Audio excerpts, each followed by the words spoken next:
Buli mwaka Ministry evunaanyizibwa ku by'ensimbi okuteekerateekera eggwanga n'ebyenkulaakulana eteekateeka embalirira y'eggwanga ey'omwaka gw'ensimbi ogubaguddako n'egitwala mu Parliament abaka ne bagikubaganyaako ebirowoozo oluvannyuma n'eyisibwa. Kino kikolebwa okusobola okulaga gavumenti engeri gy'egabanyaamu ensimbi n'engeri gavumenti gyegenda okufunamu ensimbi ezinaakozesebwa mu mbalirira eddako mu bbanga lya myezi 12. Bwe twogerera Ministry eno eri mu nteekateeka y'okuteekera omwaka gw'ensimbi 2017-2018.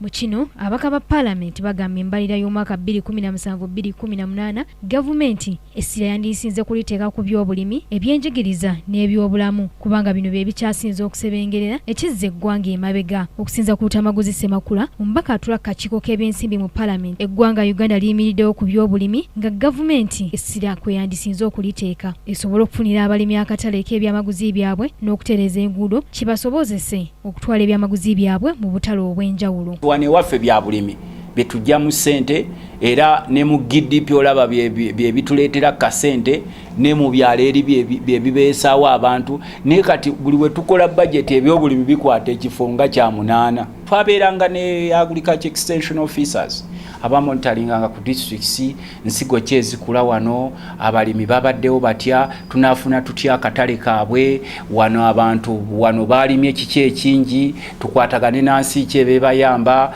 wano, beetaaga subsidies wano, amakubo gafa tukwataganye tutya nga agriculture ne Ministry y'ebyenguudo okulaba nti wano tubaterereza. Omubaka w'e Kasambya County Mbwate Kamwagafa agamba gavumenti yandisose kutumbula byabulamu okwetwalira eggwanga kubanga abantu bangi bafa amalwaliro ga gavumenti olw'obutafuna bujjanjabi bumala nga kw'otadde n'obutabeera na basawo. Kati amadwaliro ga gavumenti malwadde okusinga abantu abagendayo, galwala ne gafa, temuli ddagala, teri basawo, majama gonna. Kati n'olwekyo nandyetaaze okulaba budget egenze ku byobulamu.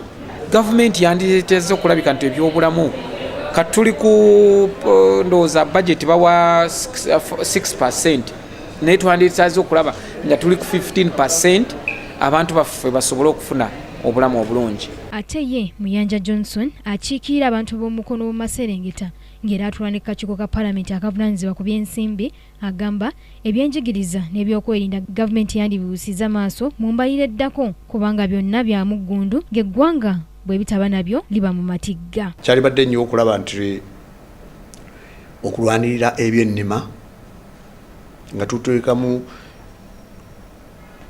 ennima empya President gye yatusaba ebyenfukirira olw'okwewala ekyeya kubanga kyekyeya kyo kyajja. Joanita Mbabazi, KTV, Amalindiri.